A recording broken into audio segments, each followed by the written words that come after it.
एक तरफ देखो जहां वर्ल्ड में बहुत सारी इंपॉर्टेंट घटनाएं घट रही हैं, जैसे इजराइल और हमास के बीच में युद्ध, यूक्रेन और रशिया के बीच में युद्ध, इंडिया कनाडा रिलेशंस के बीच में तनाव, लेकिन इसी बीच एक ऐसी घटना हुई जिससे इंडिया के माथे पर चिंता की जो लकीरें हैं और ज़्यादा गड़ गई। क्या हुआ? भूटान के विदेश मंत्री ने विजिट किया चाइना में और वहाँ पे चाइना के विदेश मंत्री से बात की। दोनों देशों ने स्टेटमेंट रिलीज की कि दोनों देशों ने काफ़ी प्रोग्रेस अचीव की है बॉर्डर डिस्प्यूट को सोल्व करने में। लेकिन क्वेश्चन ये उठता है कि भूटान और चाइना आपस में लैंड बॉर्डर डिस्प्यूट सोल्व करते हैं तो इससे इंडिया को क्या नुकसान होगा? देखो, इंडिया को बहुत नुकसान होगा। परंपरागत रूप से भूटान इंडिया का क्लोजेस्ट फ्रेंड रहा है। जब देखो 2014 में मोदी प्रधानमंत्री बने ना, सबसे पहले कहां पर गए? भूटान में। 1949 में इंडिया और भूटान के बीच में एक फ्रेंडशिप ट्रीटी साइन होती है जिसमें यह डिसाइड होता है दोनों देश एक दूसरे के अंदरूनी मामलों में इंटरफेयर नहीं करेंगे, लेकिन यह भी डिसाइड हुआ कि इंडिया भूटान की हेल्प करेगा, गाइड करेगा, फॉरेन पॉलिसी संबंधित अफेयर्स डिसाइड करने में, डिफेंस संबंधित मामलों में भी इंडिया भूटान को गाइड करेगा, भूटान की असिस्टेंस देगा। उस समय ना भूटान को चाइना से बहुत डर था, क्योंकि चाइना ने ना बाद में मतलब 1950s में तिब्बत पे कब्जा कर लिया। अब तिब्बत पे कब्जा कर लिया तो भूटान को ये लगने लगा कि कहीं देखो चाइना हम पर भी ना कब्जा कर ले। भूटान ने देख लिया था तिब्बत पे कब्जा करने के बाद में वहाँ पे जो बुद्धिस्ट थे उनके साथ चाइना ने क्या किया, 1959 में दलाई लामा को भागकर इंडिया में आना पड़ा। ये सब चीज़ें देख ली थी भूटान ने। तो भूटान ने कोई डिप्लोमेटिक रिलेशंस नहीं इस्टेब्लिश किए, ना सिर्फ चाइना के साथ बल्कि जो सिक्योरिटी काउंसिल में परमानेंट मेंबर्स हैं ना, ये यूएस, यूके, फ्रांस, चाइना, इन सब देशों के साथ में कोई डिप्लोमेटिक रिलेशंस भूटान ने नहीं इस्टेब्लिश किए। भूटान को लगता था कि हमारा तो एक ही दोस्त अच्छा, इंडिया, हमें पावर पॉलिटिक्स में पड़ना ही नहीं है। बाद में माओ ने एक स्टेटमेंट दी थी जिससे भूटान में इनसिक्योरिटी और भी ज़्यादा बढ़ गई थी। माओ ने ना अपनी 5 फिंगर पॉलिसी को बताया था। माओ ने यह बताया था, देखो तिब्बत जो है ना, तिब्बत चाइना की राइट हैंड की हथेली है और 5 फिंगर्स कौन कौन सी हैं? अरुणाचल प्रदेश, उस समय का नेफा, सिक्किम, लद्दाख, नेपाल, भूटान, ये 5 उंगलियां हैं और तिब्बत राइट हैंड की हथेली है। तो भूटान को लगा यार चाइना कहीं कब्जा ना कर ले हमारे ऊपर, तो इंडिया के ऊपर ही डिपेंडेंट रहा भूटान। और इंडिया ने भूटान की बहुत मदद भी की। भूटान ज़्यादा पॉपुलेशन वाला देश नहीं है, सिर्फ 7-8 लाख पॉपुलेशन है भूटान की। और भूटान जैसे इंडिया में 5 ईयर प्लान पहले हुआ करते थे, भूटान के 5 ईयर प्लान में इंडिया ने बहुत मदद की। 2017 में देखो एक मेजर घटना घटी थी।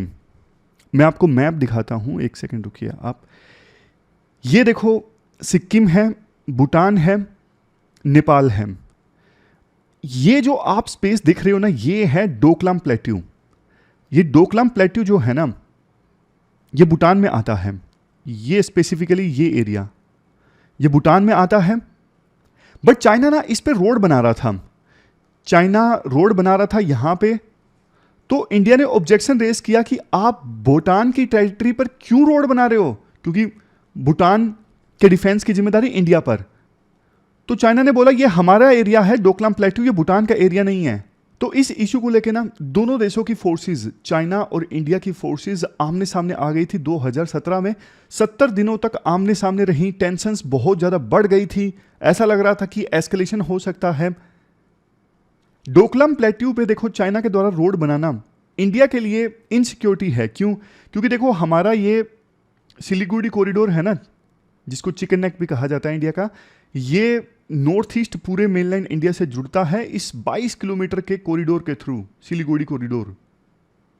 डोकलाम प्लेट्यू के बहुत नज़दीक है ये कॉरिडोर। और डोकलाम प्लेट्यू पे चाइना के द्वारा रोड बनाना जाहिर तौर पे इंडिया के लिए शुभ संकेत नहीं था, इंडिया के लिए खतरा था। तो इंडिया ने विरोध किया कि आप यहां पर रोड नहीं बना सकते। उस समय तो जैसे तैसे करके देखो विवाद सुलझा लिया गया। बट चाइना की ना एक टेक्निक है, क्या है? सलामी स्लाइसिंग। सलामी स्लाइसिंग टेक्निक का आपको एग्जांपल देता हूं। देखो आप किसी मिठाई की दुकान पर जाते हो, मिठाई की दुकान पे आप जाते हो तो आपने छोटी सी बर्फी का टुकड़ा ना टेस्ट कर लिया, दुकानदार कुछ नहीं बोलेगा। फिर एक और बर्फी का छोटा सा टुकड़ा आपने टेस्ट कर लिया, दुकानदार कुछ नहीं बोलेगा। फिर आपने एक और कोई मिठाई का छोटा सा टुकड़ा टेस्ट कर लिया, दुकानदार कुछ नहीं बोलेगा। अगर आप पूरी मिठाई खा जाओगे ना, पूरा पीस खा जाओगे, तब दुकानदार बोलेगा कि भैया महंगा है ये। ऐसे ही चाइना करता है। चाइना ने ना भूटान का ना थोड़ा थोड़ा करके ना काफ़ी सारा एरिया हड़प लिया। मतलब जैसे चाइना की फोर्सेस हैं यहाँ पे ऊपर, थोड़ी सी आगे आ गई 2 किलोमीटर, भूटान कुछ नहीं बोल सका कि हाँ थोड़ा सा तो आगे आए हैं, क्या ही बोले, मतलब कुछ कदम आगे आए हैं। फिर थोड़े दिनों बाद थोड़ा सा और कदम आगे, थोड़ा थोड़ा करके पूरा एरिया एक ही बार में हड़पने के बजाय आप पीसीज में हड़पिए। इसको कहते हैं चाइना की सलामी स्लाइसिंग टेक्निक। तो इस टेक्निक की सहायता से ना चाइना भूटान का बहुत सारा एरिया हड़प चुका है 1950s के बाद से ही। और 2020 में क्या हुआ, आप ये मैप देखिए। 2020 में ना, एक बार मैं इन सबको मिटा देता हूं ताकि आपको अच्छे से समझ में आए। हाँ अब ठीक है। ये देखिए सक्तेंग वाइल्ड लाइफ सेंचुरी, ये तो भूटान के ईस्ट में है, अरुणाचल प्रदेश के साथ लगती है। इसको भी चाइना ने अपना बता दिया, तो भूटान बेचारा और ज्यादा डर गया।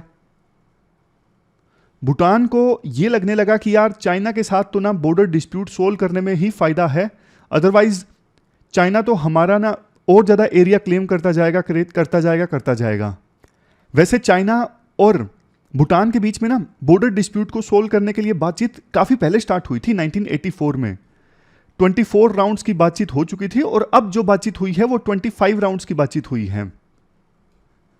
तो अब डर पता है इंडिया को क्या है सबसे बड़ा, चाइना ना भूटान को एक ऑफर देता आया है अभी तक कि ना आप ये जो डोकलाम का एरिया है ना इस पे अपना क्लेम छोड़ दीजिए, बदले में हम ना आपको नॉर्थ में कुछ एरिया दे देंगे। नॉर्थ समझ रहे हो, भूटान का नॉर्थ, भूटान का जो ये वेस्ट है ना डोकलाम प्लेट्यू, ये चाइना के लिए इंपॉर्टेंट है।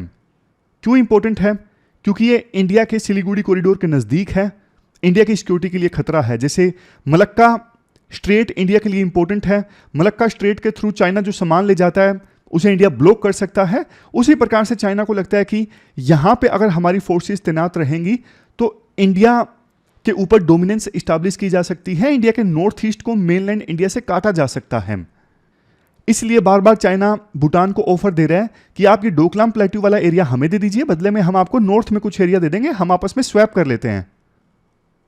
भूटान ने ना 1998 में तो चाइना के इस ऑफर को रिजेक्ट कर दिया था, नहीं भैया हमें ये स्वीकार नहीं है। बट देखो अब चूंकि लग रहा है भूटान को कि वर्ल्ड ग्लोबलाइज्ड हो चुका है, हमें चाइना से पहला जैसा खतरा नहीं है, चाइना हमारे ऊपर अब कंट्रोल नहीं इस्टेब्लिश कर सकता, हम आज़ाद ही रहेंगे, चाइना जैसे दूसरे देशों को मदद दे रहा है हमें भी मदद देगा। तो ना भूटान रिलेटिवली अब ओपन हो गया है चाइना के साथ बॉर्डर डिस्प्यूट सोल्व करने में। इवन डिप्लोमेटिक रिलेशंस इस्टेब्लिश करने की भी बात चल रही है कि अब चाइना भूटान में एम्बेसी ओपन करेगा, ऐसी चर्चाएं चल रही हैं, जो कि देखो इंडिया के लिए तो जाहिर तौर पे अच्छी बात नहीं है। ट्रेडिशनली भूटान का सबसे बढ़िया मित्र इंडिया ही रहा है। नेपाल कैसे चाइना कार्ड प्ले करता है आपको पता है, नेपाल हर बार ये इंडिया को धमकी देता है, ब्लैकमेल करता है कि आप हमें मदद दीजिए नहीं तो हम चाइना की साइड चले जाएंगे। अगर वैसा ही भूटान करने लगा तो इंडिया के लिए बहुत नुकसानदायक ये चीज हो जाएगी। अब राइटर ये कहते हैं देखो आप किसी भी देश को ना रोक तो नहीं सकते, भूटान एक सोवरिन कंट्री है और भूटान अपने हित के लिए चाइना से बातचीत कर रहा है, तो आप रोक नहीं सकते। अगर आप रोकोगे तो वो बल्कि भूटान आपसे और ज़्यादा नाराज हो जाएगा। तो आप ना भूटान के साथ मिल के काम कर सकते हो कि कैसे चाइना के साथ में बॉर्डर डिस्प्यूट सोल्व करना है, किन चीज़ों को आपको लेके राजी होना है, किन चीज़ों को लेके आपको राजी नहीं होना है, चाइना की बात नहीं माननी है। अगर इंडिया भूटान के साथ मिल के काम करता है ना तो इंडिया अपने इंटरेस्ट को भी प्रोटेक्ट कर सकता है। जैसे डोकलाम प्लेट्यू है, इंडिया बोल सकता है भूटान को कि भैया आप बॉर्डर डिस्प्यूट इस प्रकार से सोल्व मत कीजिए कि हमारी सिक्योरिटी खतरे में आ जाए। और जहां तक देखो भूटान अभी बातचीत कर रहा होगा चाइना के साथ, भूटान के हित में भी ये बात, भूटान के मन में भी ये बात होगी, भूटान के नेगोशिएटर्स में, कि इंडिया के सिक्योरिटी को खतरे में नहीं डालना है, इंडिया के जो इंटरेस्ट है उनको खतरे में नहीं डालना है, क्योंकि हम इंडिया के ऊपर डिपेंडेंट है बहुत सारी चीज़ों के लिए। ये बात भूटान के नेगोशिएटर में चल रही होगी। बट अच्छी चीज़ यही है कि इंडिया भूटान की मदद करे चाइना के साथ बाउंड्री डिस्प्यूट सोल्व करने में और इंडिया के इंटरेस्ट को प्रोटेक्ट करें। जहां तक देखो बात चाइना की है, चाइना बहुत चालाक देश है, इंडिया के साथ बॉर्डर डिस्प्यूट नहीं सोल्व कर रहा है। क्यों? क्योंकि उसे लगता है कि अगर इंडिया के साथ हमने बॉर्डर डिस्प्यूट सोल्व कर लिया ना तो फिर इंडिया अपनी एनर्जी लगाएगा और तेजी से ग्रो करने में, अपनी इकोनॉमी को ऊपर ले जाने में। तो इसलिए इंडिया को अभी डर के साए में रहने दो, अभी बॉर्डर डिस्प्यूट को इंडिया के साथ लाइव रहने दो, लेकिन ये छोटे छोटे देश हैं, इनके साथ बॉर्डर डिस्प्यूट सोल्व कर लिया जाए ताकि ये हमारे पाले में आ जाए, हमारे इन्फ्लुएंस में आ जाए, हमारे ग्रुप में आ जाए। अगर देखो भूटान के साथ चाइना ने बॉर्डर डिस्प्यूट सोल्व कर लिया ना, तो फिर इंडिया ही एकमात्र वो देश रह जाएगा जिसके साथ चाइना का लाइव बॉर्डर डिस्प्यूट है, यानी बॉर्डर डिस्प्यूट सोल्व नहीं हुआ है। तो बॉर्डर डिस्प्यूट इंडिया के साथ सोल्व ना करके चाइना इंडिया के ऊपर ना प्रेशर मेंटेन करके रखना चाहता है कि हाँ चाइना के साथ बॉर्डर डिस्प्यूट है, चाइना से पंगे नहीं मोल लेने, ज़्यादा अगर चाइना से पंगे मोल लेंगे तो युद्ध हो जाएगा, हमारा बॉर्डर मतलब चाइना और ज़्यादा एरिया पे कब्जा कर लेगा। ये चाइना की सोच है, मतलब उसको लगता है चाइना की इस प्रकार से ना इंडिया के ऊपर लगातार प्रेशर मेंटेन करके रखा जाए। तो ये पूरा आर्टिकल हमने डिस्कस किया किस प्रकार से जहां बातचीत चाइना और भूटान के बीच में चल रही है, लेकिन सिक्योरिटी कंसर्न्स इंडिया को हैं। इसके बाद नेक्स्ट आर्टिकल एयर पोल्यूशन से संबंधित है। आप जीएस पेपर 3 के इस टॉपिक से आर्टिकल को रिलेट कर सकते हो। देखो अक्सर हम ना एनसीआर में सर्दियों में एयर पोल्यूशन की बात करते हैं कि हाँ अभी भी दिल्ली में पोल्यूशन चर्चा में है, बढ़ गया है, और जैसे ही सर्दियाँ आती हैं स्टबल बर्निंग और दूसरे रीजंस के कारण सर्दियों में धुएं का एक बादल इमर्ज होकर आता है एनसीआर में, सांस लेना भी मुश्किल हो जाता है। बट देखो अब दिक्कत ना मुंबई में बहुत ज़्यादा आनी स्टार्ट हुई है पोल्यूशन की। आप ये तस्वीर देखिए, आपको ये तस्वीर कुछ कुछ दिल्ली जैसे ही लगेगी। एयर क्वालिटी इंडेक्स में जो स्कोर है वो 300 से ऊपर चला गया मुंबई में। और देखो नंबर ऑफ डेज, एक साल में जब एयर क्वालिटी इंडेक्स में स्कोर काफ़ी ख़राब होता है, ऐसे दिनों की संख्या डबल हो गई है 2019 से 2021 के बीच में। और अच्छे दिन जब एयर क्वालिटी अच्छी है, ऐसे दिनों की संख्या 20% कम हो गई है। WHO की गाइडलाइन देखो ये कहती है कि जो PM 2.5 है यानी पर्टिकुलेट मैटर 2.5 है ना, ये पर क्यूबिक मीटर 5 माइक्रोग्राम होना चाहिए, यानी 1 क्यूबिक मीटर में 5 ग्राम तक पर्टिकुलेट मैटर 2.5 हो सकता है। अगर इससे ज़्यादा है तो दिक्कत वाली बात है, इसका मतलब पोल्यूशन ज़्यादा है। बट मुंबई में पर्टिकुलेट मैटर 2.5 कितना है? 14.7 गुना ज़्यादा है as recommended by the WHO। समझ गए? 1 क्यूबिक मीटर में 5 माइक्रोग्राम से 14.7 टाइम्स ज़्यादा है पर्टिकुलेट मैटर 2.5। इसीलिए देखो इतनी ज़्यादा चिंता की बात है। रीजंस क्या है मुंबई में एकदम से पोल्यूशन क्यों बढ़ गया है?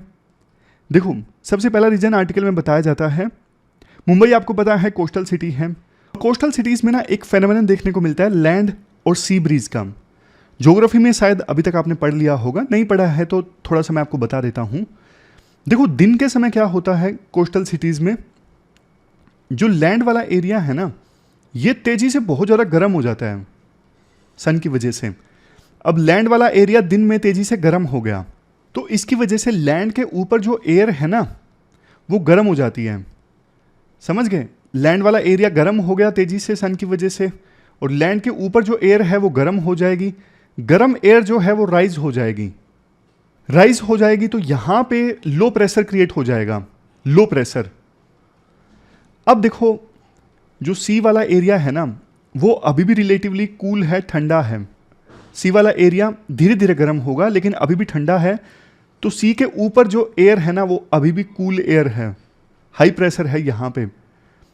तो ना यहाँ पे लो प्रेशर क्रिएट हो गया, तो सी के ऊपर जो ठंडी हवा है ना वो यहाँ से चल पड़ती है लैंड की तरफ ताकि लो प्रेशर को फिल किया जा सके।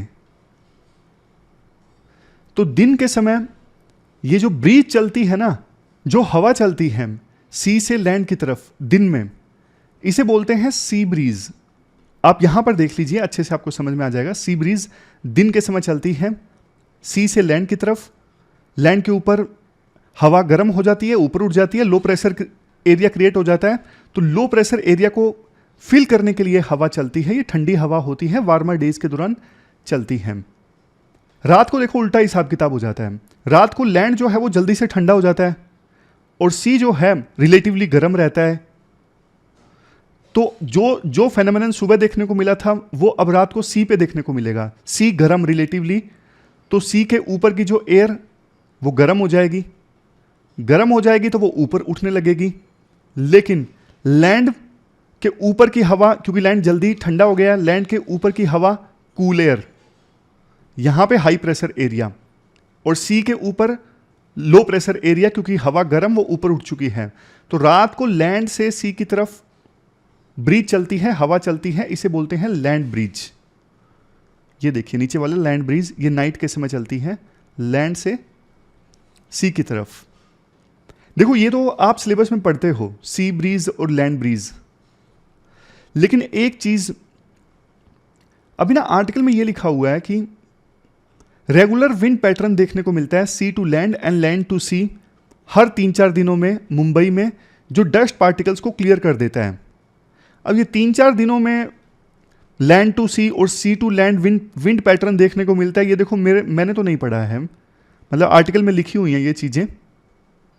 आर्टिकल में ये कहा जाता है कि ना इससे डस्ट पार्टिकल्स क्लियर हो जाते हैं, बट ना अब हुआ क्या है, ला नीना कंडीशंस पैदा हुई हैं ईस्टर्न पैसिफिक ओशन में।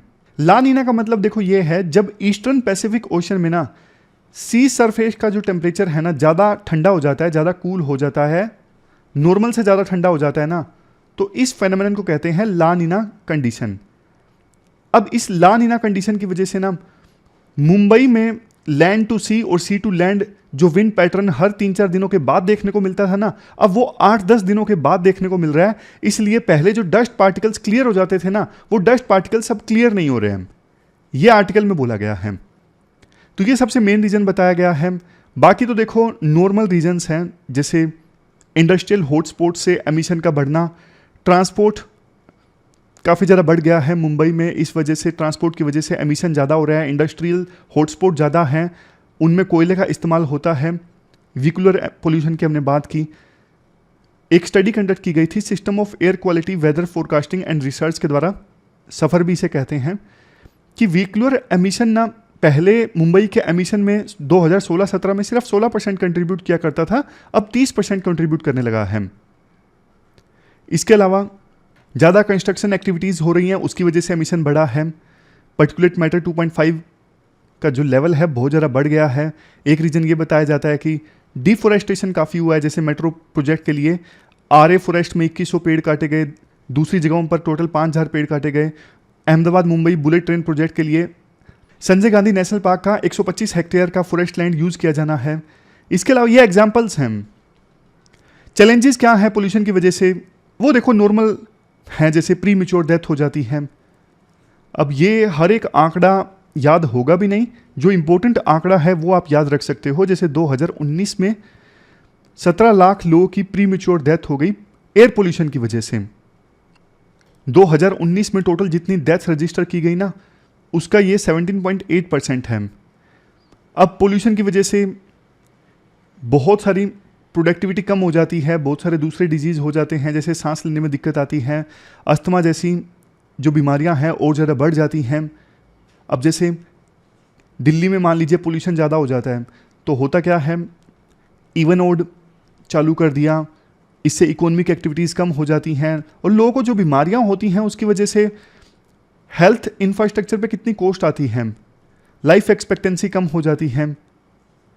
एयर पोल्यूशन की वजह से जो डिजीज़ आते हैं ना, उसकी वजह से इंडिया में लाइफ एक्सपेक्टेंसी 2.6 साल कम हो गई है। नॉन कम्युनिकेबल डिजीज़ जैसे lung cancer, respiratory problems, cardiovascular disease, stroke, ये सब आने लगते हैं।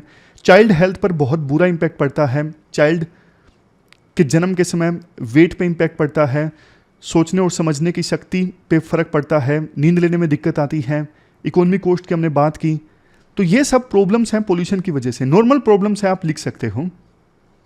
सरकार कर क्या रही है, क्लीन एयर मुंबई इनिशिएटिव है, आर्टिफिशियल लंग्स को इंस्टॉल करना, Maharashtra electric vehicles policy 2025, graded response action plan, national clean air programme. ये सिर्फ मुंबई स्पेसिफिक प्रोग्राम नहीं है, पूरे भारत में जो पोल्यूशन से निपटने के लिए प्रोग्राम है उनके बारे में बताया गया है। अब बात आती है क्या करना चाहिए, what should we do. Way forward में ये कहा जा सकता है implementation of pollution mitigation plans. देखो कुछ सिंपल मेजर्स जैसे sprinkling of water, dust screens, पानी का छिड़काव ताकि मिट्टी ना उड़े, एमिशन ज़्यादा ना हो, ये सिंपल मेजर्स है ना, वी शुड इम्प्लीमेंट देम। इसके बाद sectoral emission load reduction target.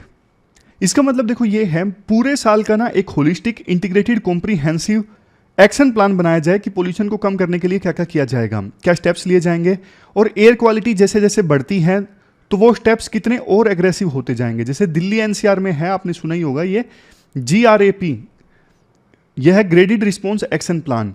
जैसे एयर क्वालिटी जो है, मान लीजिए 150 के ऊपर गई तो ये स्टेप्स उठा लिए जाएंगे, 200 के ऊपर गई तो इंडस्ट्रीज बंद हो जाएंगी, 250 के ऊपर गई तो इवन आउट लागू हो जाएगा, 300 के ऊपर गई तो स्कूल बंद हो जाएंगे। मतलब पहले से पता है, प्लान तैयार है कि एयर क्वालिटी इतनी खराब हुई तो ये एक्शन अपने आप से ले लिया जाएगा। मॉनिटरिंग सिस्टम अच्छा होना चाहिए। मुंबई में भी हर 3 किलोमीटर में एयर क्वालिटी को कैलकुलेट करने के लिए वहाँ पे सेंसर्स लगे होने चाहिए। टैकलिंग डस्ट पोल्यूशन को एड्रेस करने के लिए मैकेनिकल डस्ट स्वीपिंग मशीन्स का इस्तेमाल करना, केमिकल डस्ट स्प्रेसेंट, इन सब का इस्तेमाल करना, मतलब अच्छी टेक्नोलॉजी का इस्तेमाल करना ताकि डस्ट पार्टिकल्स हवा में ना उड़ें। नेक्स्ट है इलेक्ट्रिक व्हीकल्स को प्रमोट करना ज़्यादा से ज़्यादा, ताकि एमिशन कम से कम हो। और सबसे लास्ट में इन्वायरमेंटल पॉजिटिव बिहेवियर, जैसे लोग जो है पब्लिक ट्रांसपोर्ट का इस्तेमाल ज़्यादा से ज़्यादा करें, कार पूलिंग का इस्तेमाल करें। कंजम्पशन पैटर्न ऐसा होना चाहिए कि हम रीयूज़ रीसाइकल इन चीज़ों पे फोकस करें, ना कि एक बार यूज़ करने पर फेंकने पर। तो ये सारे हैबिट्स जनता को भी अपनाने की आवश्यकता है। ये पूरा आर्टिकल हमने डिस्कस किया किससे संबंधित, मुंबई में एयर पोल्यूशन की समस्या से संबंधित। और वैसे केस स्टडी है मुंबई, तो पोल्यूशन से संबंधित पॉइंट्स जो है वो कहीं पर भी आर्टिकल आए वहाँ पे आप यूज़ कर सकते हो, चाहे आर्टिकल दिल्ली से संबंधित है, मुंबई या पूरे इंडिया से संबंधित है। चलते हैं आगे। इसके बाद next article organisation of Islamic cooperation से संबंधित है। देखो, सऊदी अरेबिया ने ना एक इमरजेंसी मीटिंग बुलाई है ऑर्गेनाइजेशन ऑफ इस्लामिक कोऑपरेशन की। तो तरह तरह के कयास लगाए जा रहे हैं कि क्या ऑर्गेनाइजेशन ऑफ इस्लामिक कोऑपरेशन जो मुस्लिम कंट्रीज़ का एक ग्रुप है, क्या ये युद्ध का ऐलान करेगा इजराइल के अगेंस्ट। देखो, ऐसा कुछ नहीं है। ये जो बॉडी है मुस्लिम कंट्रीज़ की, इतनी पावरफुल बॉडी नहीं है कि ये इजराइल के खिलाफ युद्ध का ऐलान करें। तो पूरा जो बॉडी है ऑर्गेनाइजेशन ऑफ इस्लामिक कोऑपरेशन, इसके बारे में हम जान लेते हैं। इंडिया में मुस्लिम्स की संख्या इतनी ज़्यादा है, बावजूद इसके इंडिया मेंबर क्यों नहीं है इस ऑर्गेनाइजेशन ऑफ इस्लामिक कोऑपरेशन का, और बॉडी क्या करती है, सारी डिटेल्स हम जानते हैं। इसी जो है मुस्लिम वर्ल्ड की एक कलेक्टिव वॉइस है, मोरक्को में इस्टाब्लिश की गई थी 1969 के समिट में। उस समय देखो, जो डिस्प्यूटेड सिटी है ना जेरूसलम, इसमें अल अक्सा जो मस्जिद है ना, इसको जलाने से संबंधित केस सामने आया था, मतलब आरोप लगा था। उसके बाद इस ऑर्गेनाइजेशन को इस्टाब्लिश किया गया था। ये जो ऑर्गेनाइजेशन है ना, वो अपने मेंबर स्टेट्स के साथ सॉलिडेरिटी यानी एकजुटता प्रदर्शित करती है। जैसे पाकिस्तान के साथ कुछ हुआ, कश्मीर का इशू है, उस पर ये जो ऑर्गेनाइजेशन है समय समय पर अपना सपोर्ट जारी करती रहती है। इसके अलावा मेंबर स्टेट्स की सोवरेनिटी, टेरिटोरियल इंटीग्रिटी, इन सब को प्रोटेक्ट करना, इस्लाम की डिफेमेशन होती है तो उसके खिलाफ लड़ाई लड़ना, इस्लाम को डिफेंड करना, मुस्लिम सोसाइटीज़ में जो बहुत ज़्यादा डिसेंशन है उसे प्रिवेंट करना, टेररिज्म, मतलब ये सब चीज़ें हैं, ह्यूमन राइट्स। यूएन के साथ और दूसरी काफ़ी सारी इंटर गवर्नमेंटल ऑर्गेनाइजेशंस के साथ मिलके ओआईसी काम करती है ताकि मुस्लिम्स के इंटरेस्ट को प्रोटेक्ट किया जा सके। अभी देखो, जेडा में है इसका जो हेडक्वार्टर है, लेकिन ये डिसाइड किया गया है एक बार अगर ईस्ट जेरूसलम को आज़ाद करवा दिया गया। देखो, ये जो वर्ड्स हैं ना काफ़ी कंट्रोवर्शियल रहते हैं।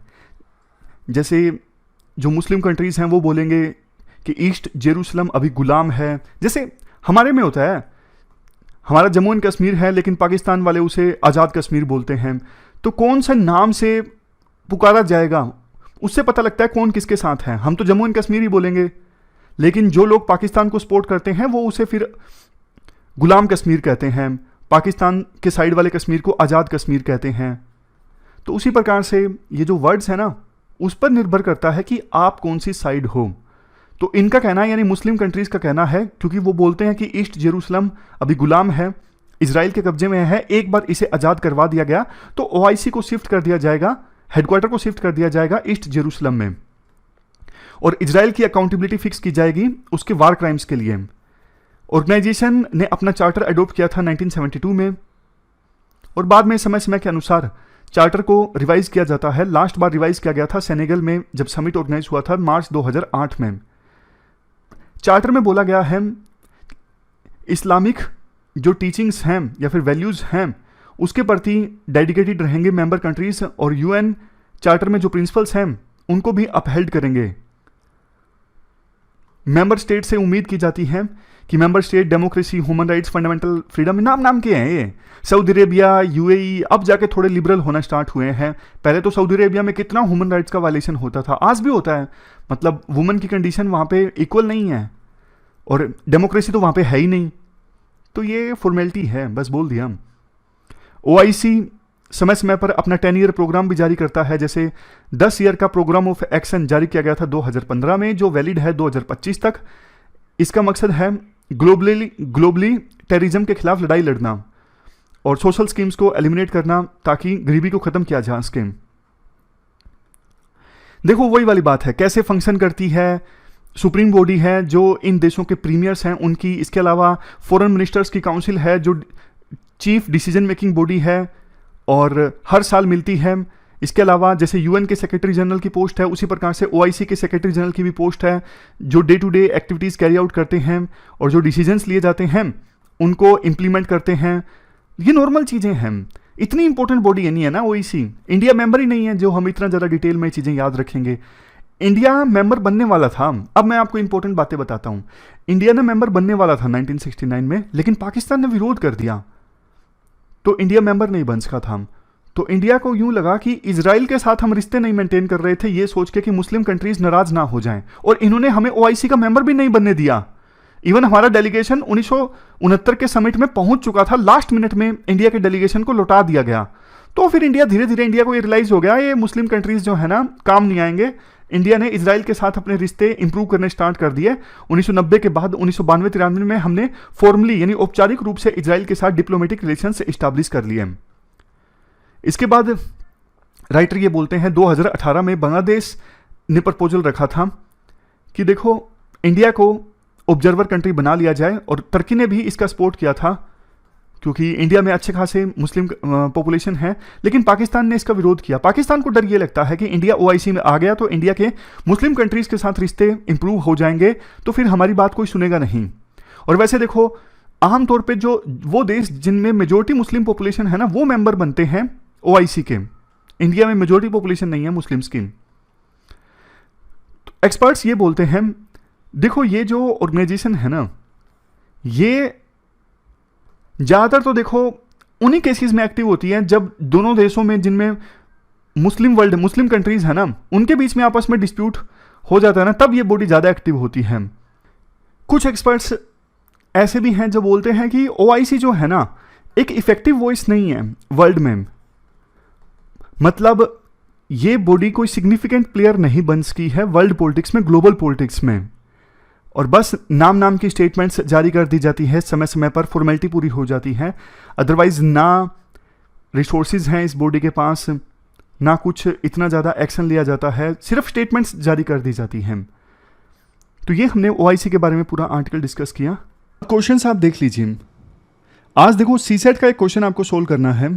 ये पूरा पैराग्राफ पढ़िए और पूरे पैराग्राफ को पढ़ के ये जो क्वेश्चन है इसका आंसर आप दीजिए। यूपीएससी ने ये क्वेश्चन सीसेट में पूछा था, तो आप कमेंट बॉक्स में सीसेट के इस क्वेश्चन का आंसर जरूर दीजिए। मेंस के ये क्वेश्चंस आपको अटेम्प्ट करने हैं। ये क्वेश्चन यूपीएससी ने 2015 में पूछा था। बाकी ये भूटान चाइना की जो बातचीत चल रही है उससे संबंधित क्वेश्चन है। ये एयर क्वालिटी और क्लाइमेट चेंज के बीच में क्या कोरिलेशन है उससे संबंधित क्वेश्चन है। तो आज की डिस्कशन में बस इतना ही है। Thank you very much for discussion.